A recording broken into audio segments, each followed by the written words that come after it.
Friends, I hope आप सभी अच्छे होंगे।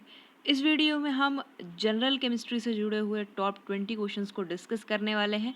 तो अगर आपने हमारे चैनल को अभी तक सब्सक्राइब नहीं किया है तो सब्सक्राइब ज़रूर कर लें, क्योंकि इस तरह की वीडियोस हम आपके लिए लाते रहेंगे।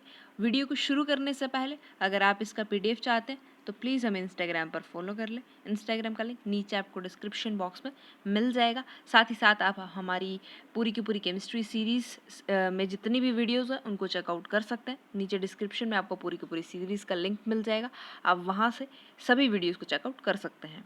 तो चलिए इस वीडियो को शुरू करते हैं हम लोग। सबसे पहला क्वेश्चन है,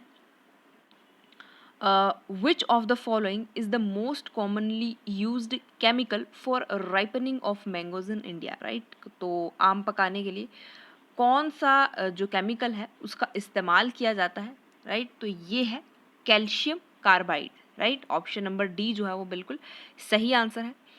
नेक्स्ट चलते हैं हम लोग। Which of the following is the poorest conductor of heat in comparison to other options, right? मतलब कि इन सभी ऑप्शंस में से आपको बताना है कि सबसे ज़्यादा पुअर कंडक्टर जो है हीट का वो कौन है, राइट? तो सबसे ज़्यादा पुअर कंडक्टर है lead, right? Option number C जो है वो बिल्कुल सही हो जाएगा।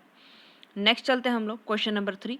विच among the following is a noble gas, right? तो हमें बताना है इन सभी ऑप्शंस में से नोबल गैस कौन सी है। तो ऑप्शन नंबर डी हीलियम जो है वो बिल्कुल सही आंसर हो जाएगा, राइट? नेक्स्ट चलते हैं हम लोग क्वेश्चन नंबर 4 की तरफ। Which among of the following element is an essential constituent of acids, right? तो आपको बताना है कौन सा एलिमेंट जो है वो मेन कॉन्स्टिट्यूएंट होता है किसका, एसिड्स का, राइट? तो ये तो आपको पता ही हो, ऑप्शन नंबर बी हाइड्रोजन बिल्कुल सही आंसर जो है वो हो जाएगा। नेक्स्ट चलते हैं हम लोग क्वेश्चन नंबर 5 की ओर। Which among of the following is the objective of the methyl tetrabutyl ether, right, mixing with petroleum, right? तो आपको क्या बताना है कि ऑब्जेक्टिव क्या होता है, राइट? तो इसका ऑब्जेक्टिव जो है वो क्या होगा, option number A raise octane number, right? Next चलते हैं हम लोग क्वेश्चन नंबर 6 की तरफ। Which among the following are constituents of brass, right? तो ब्रास किससे मिल करके बनाया जाता है वो आपको बताना है। बहुत ही आसान क्वेश्चन है। ऑप्शन नंबर ए जो है जिंक और कॉपर, राइट? कितनी मात्रा में बताया ये डाला जाता है, इसकी कॉम्पोजिशन के बारे में भी हम लोग बात कर चुके हैं, राइट? नेक्स्ट चलते हैं हम लोग question number 7। Trimethyl xanthine is a chemical name of a stimulant which is found in tea and coffee. What is the popular name, right? तो आपको जो है वो इसका पॉपुलर नेम बताना है, राइट? तो ये है कैफीन, ऑप्शन नंबर बी बिल्कुल सही आंसर हो जाएगा, राइट? नेक्स्ट चलते हैं हम लोग। Consider the following, right? आपको दो जो है वो एलिमेंट्स दिए गए हैं, सोडियम और potassium. Which among the above plays vital role in restoring body fluids, right? तो आपको बताना है इन दोनों में से कौन सा जो है वो वाइटल रोल प्ले करता है हमारे बॉडी के फ्लूइड्स को रिस्टोर करने के लिए, राइट? तो यहाँ पे ऑप्शन नंबर सी बिल्कुल सही आंसर हो जाएगा। Both 1 and 2, right? दोनों ही जो है वो वाइटल रोल प्ले करते हैं। नेक्स्ट चलते हैं हम लोग क्वेश्चन नंबर 9 की तरफ। Consider the following statements. Radon is the heaviest gas, उसके बाद है astatine is the rarest element on the earth. Next है graphite which is a non metal is also an electrical conductor, right? तो अब हमें बताना है कि कौन सी स्टेटमेंट जो है वो इनमें से सही है, राइट? तो यहाँ पे ऑप्शन नंबर डी जो है वो बिल्कुल सही हो जाएगा। मतलब कि फर्स्ट, सेकंड और थर्ड तीनों स्टेटमेंट्स जो हैं वो बिल्कुल सही हैं कि रेडन जो है वो सबसे ज़्यादा हैवीएस्ट गैस है, एस्टेटिन जो है वो सबसे रेयरेस्ट एलिमेंट जो है वो अर्थ पे पाया जाता है, ग्रेफाइट जो है वो नॉन मेटल होने के बावजूद भी इलेक्ट्रिसिटी का कंडक्टर होता है, राइट? नेक्स्ट चलते हैं हम लोग क्वेश्चन नंबर 10 की ओर।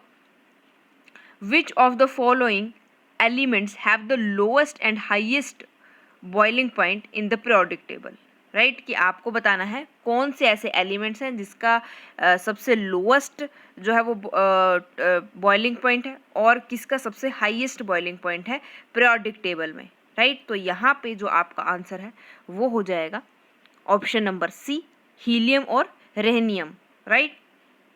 नेक्स्ट चलते हैं हम लोग क्वेश्चन नंबर 11 की ओर।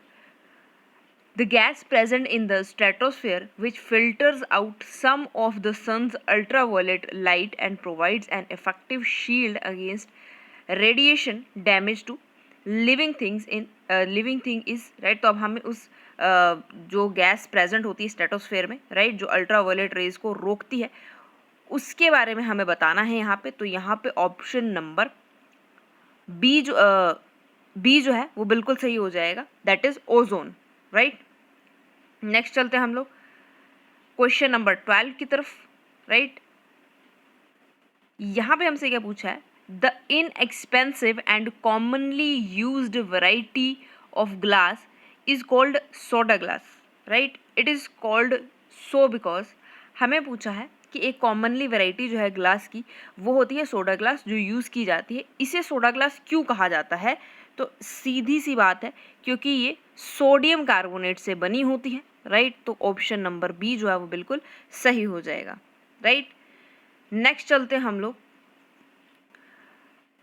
The most important ore of aluminium is, right. तो ये बहुत ही नॉर्मल सा क्वेश्चन है, ऑप्शन नंबर ए बॉक्साइट और बिल्कुल सही हो जाएगा, राइट। नेक्स्ट चलते हैं हम लोग क्वेश्चन नंबर 14 है, the national chemical laboratory, right, ये इंडिया में जो है ये कहाँ पे सिचुएटेड है, राइट। तो ये ऑप्शन नंबर सी पुणे में सिचुएटेड है। नेक्स्ट चलते हैं हम, the men active constituent of T and coffee is, right. जो मेन एक्टिव कॉन्स्टिट्यूएंट है टी और कॉफ़ी का वो क्या होता है, तो ऑप्शन नंबर सी कैफीन बिल्कुल सही हो जाएगा, राइट। उसके बाद है question number 16, the inherited traits of an organisms are controlled by, right. तो ये कहाँ से कंट्रोल होता है, बहुत ही कॉमन सा सवाल है, option number C DNA molecule बिल्कुल सही हो जाएगा, राइट।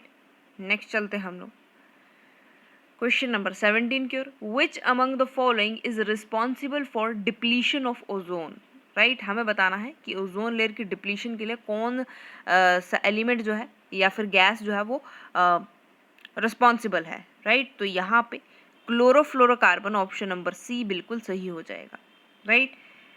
नेक्स्ट चलते हैं हम लोग क्वेश्चन नंबर 18 की ओर, which among the following element is an essential constituent of acids, right. तो ये तो हमने शायद पीछे भी अभी डिस्कस करके आ ही रहे हैं हम लोग। तो ऑप्शन नंबर बी हाइड्रोजन जो है वो बिल्कुल सही हो जाएगा। नेक्स्ट चलते हैं हम लोग क्वेश्चन नंबर 19 की ओर, the aqueous solution of which among the following acid is called vinegar, right. तो विनेगर कौन से एसिड को कहा जाता है, तो ये कहा जाता है एसिटिक एसिड को, ऑप्शन नंबर सी बिल्कुल सही आंसर हो जाएगा। उसके बाद है atoms can neither be created nor destroyed, right. तो ये प्रिंसिपल किसने दिया था, तो ये डाल्टन की जो एटॉमिक थ्योरी थी उसमें हमने ये चीज़ पढ़ी थी। तो ऑप्शन नंबर बी डाल्टन जो है वो बिल्कुल सही आंसर हो जाएगा। तो फ्रेंड्स आज के लिए सिर्फ इतना ही। आई होप आपको वीडियो पसंद आई होगी। अगर आपको वीडियो अच्छी लगी है तो अपने फ्रेंड्स के साथ शेयर और लाइक करना ना भूलें। इसी तरह की और वीडियोस के लिए हमारे चैनल को सब्सक्राइब कर लीजिए। Thanks for watching.